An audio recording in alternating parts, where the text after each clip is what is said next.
81. Lagian kenapa harus hari kerja sih? Coba kalau weekend, kan pagi bisa datang, sore udah pulang gitu. Kurang kerjaan banget sih lu, tonton malam-malam pakai ke hutan segala. Halo? Halo semua, kali ini saya akan membahas film setan. Gak usah banyak omong, nanti saya tanya keburu lari kalau kelamaan. Sebelumnya buat kalian yang baru join, salam kenal, nama aku Dim, umurnya 14 tahun lebih 18 bulan. Oke, langsung aja ke filmnya.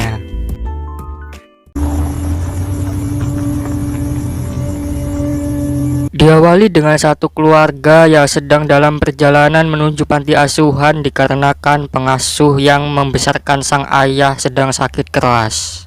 Mari saya perkenalkan dengan keluarga ini, mulai dari sang ayah bernama Hanif, sang ibu bernama Nadia, Sandi yang di sebelah kiri, Dina yang berada di sebelah kanan, dan anak bontot pastinya mau menang sendiri bernama Haki. Saat keluarga ini sedang bercanda di dalam perjalanan, tiba-tiba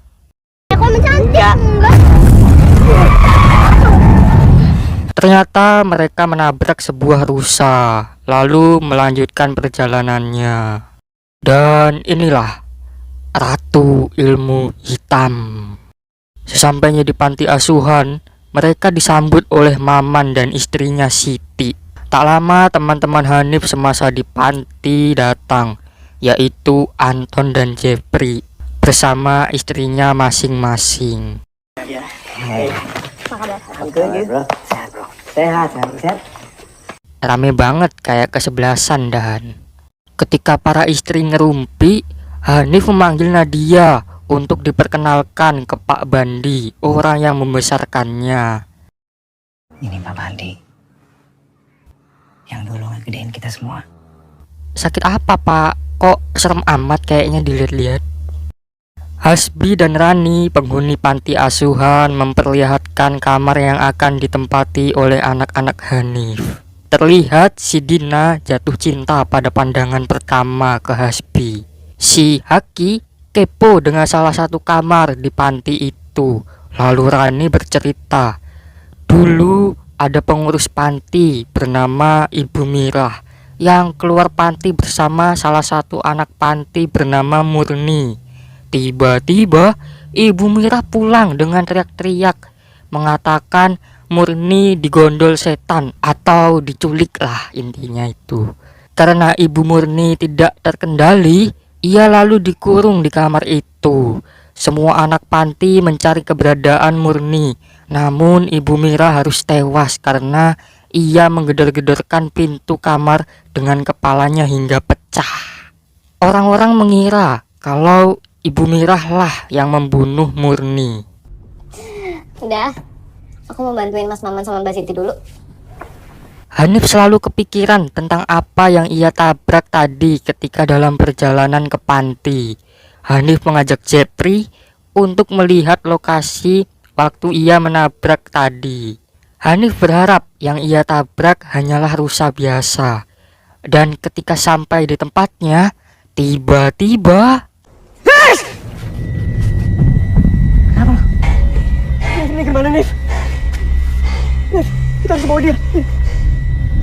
Udah mati Nif. Ini gue yang nabrak, men. Ini kayak gue yang nabrak. Hanif merasa dialah yang menabrak anak itu. Lah, lantas rusanya ditabrak siapa? Mobil galon. Tak jauh dari situ, Hanif dan Jeffrey menemukan sebuah bis. Iya, bis. Saat mereka masuk, alangkah terkejutnya kita semua dikarenakan isinya mayat semua. Dapat dipastikan anak yang tadi ditemukan adalah korban selamat dari bis ini, dan Hanif tanpa sengaja malah membunuhnya. Mereka berdua berniat menyelamatkan korban-korban kecelakaan. Kita gak bisa ninggalin anak-anak itu di dalam situ, men. Hah? Oke. Wah. Kita ke kantor polisi sekarang ya. Ketika sesi makan bersama, Haki bercerita ke Rani kalau ia telah melihat wajah Ibu Mirah. Rani berniat menunjukkan video Ibu Mirah ke Haki, tapi setelah makan. Sesi makan selesai, Haki yang emang dasarnya kepo bertanya ke Siti kenapa wajahnya seperti itu.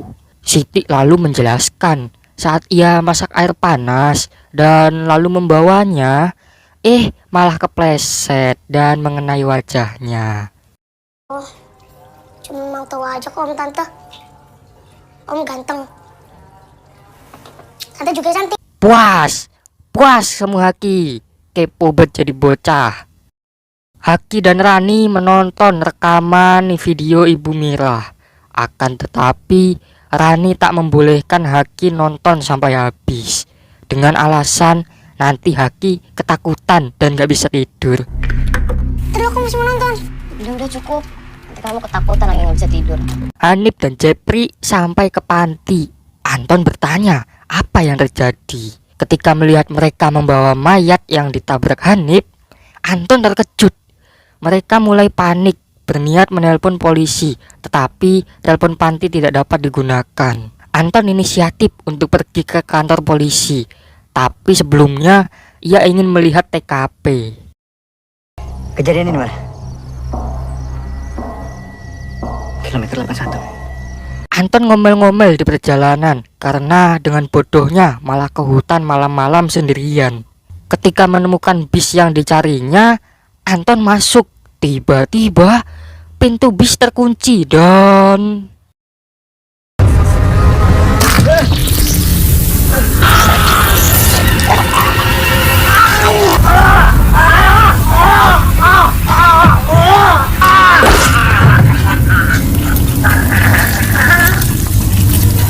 situasi di panti mulai aneh. Lina ingin menjalankan kewajibannya sebagai istri, namun Jepri menolaknya dengan alasan nggak sopan karena Pak Bandi lagi sakit loh. Lina ngambek keluar kamar dan mendengar suara. Ketika didatangi, ia hanya melihat apel dan pisau lalu berkaca. Eva, istri Anton yang sedang tidur, tiba-tiba dijatuhi sesuatu, ulat atau belatung gitu, dan tak sengaja masuk ke mulutnya yang membuatnya tak dapat bicara. Lina tiba-tiba memainkan pisaunya seperti tukang daging lalu membelek tenggorokannya. Jepri yang melihatnya terkejut. Lina mulai lemas karena kehilangan banyak darah. Hanif dan istrinya membantu mereka. Eva yang masih keselak ditawari minum oleh Maman. Tiba-tiba belatung yang membuatnya keselak keluar. Eva lalu pingsan. Mereka berdua dilarikan ke rumah sakit. Chef!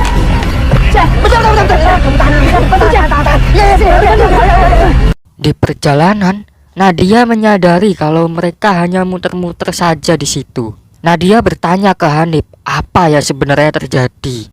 Hanif lalu menjelaskan, ternyata Ibu Mirah melakukan praktek ilmu hitam. Ia menumbalkan 3 anak panti dengan cara dibakar. Hanif, Anton, Jepri yang takut lari dan selalu kembali ke panti.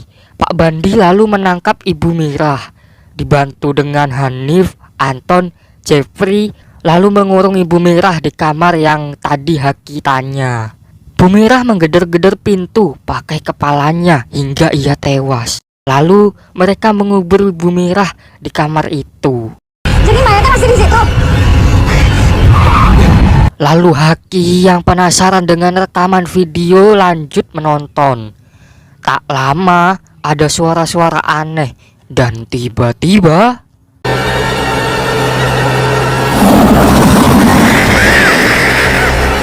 Haki lari ketakutan lalu mencari Hasbi. Melihat Hasbi yang aneh, Haki bertanya kenapa dengannya. Terlihat Hasbi sadar tapi seperti melawan sesuatu, tetapi entah apa itu. Hanif menodongkan senapan ke Haki dan tiba-tiba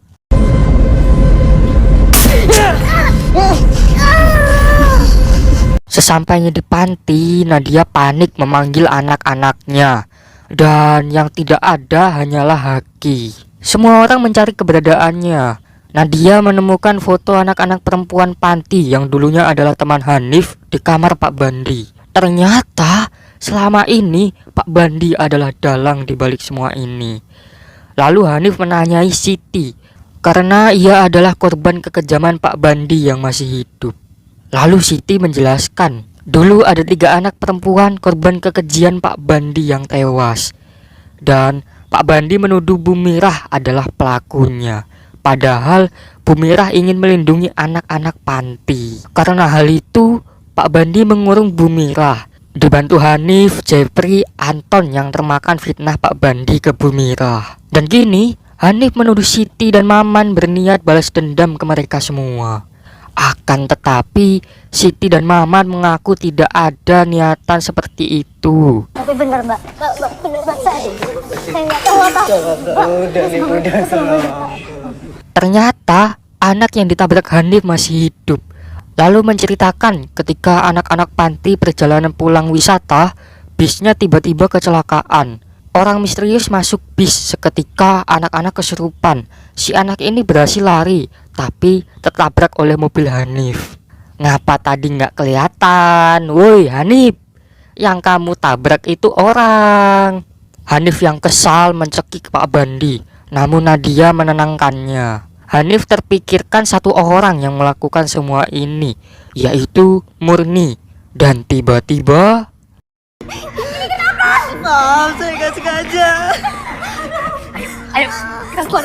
semua orang bergegas keluar dari panti. Eva yang kesurupan membenturkan kepalanya hingga pingsan. Dan tiba-tiba Murni menyerang Hanif. Nadia yang melihatnya berniat menolong Hanif dengan memukul Murni pakai batu bata ABC.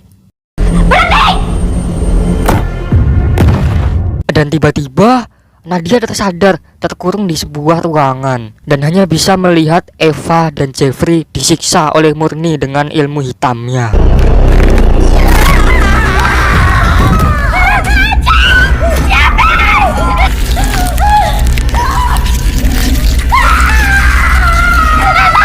Melihat Dina Sandi anaknya disiksa dengan cara dicambuk.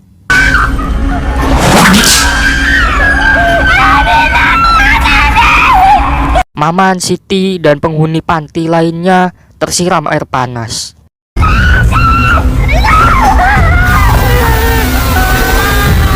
Belum selesai sampai di situ, kini Nadia melihat Hanif dan Haki yang tak dapat melakukan apa-apa. Tiba-tiba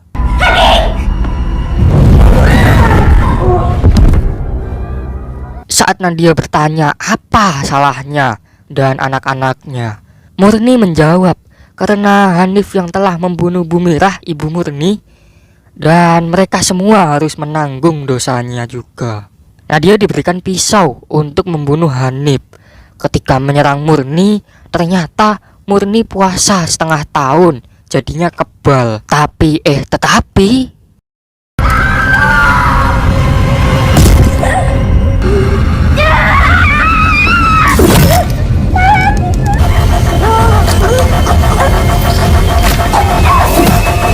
tak disangka Haki berhasil menusuk Murni, lalu dikombo dengan ulti Nadia membuat kepala Murni putus. Tetapi Murni seperti kuyang yang dapat kembali bersatu dengan tubuhnya. Namun Nadia lalu membakarnya. Pak Bandi yang merupakan dalang semua ini pun tewas bersama Murni. Tamat. Yang saya nggak habis pikir sama si Hanif itu di awal film, waktu nabrak itu emang nggak kelihatan ya kalau yang ditabrak itu anak kecil gitu. Tapi saya juga penasaran si rusanya itu mati kenapa gitu.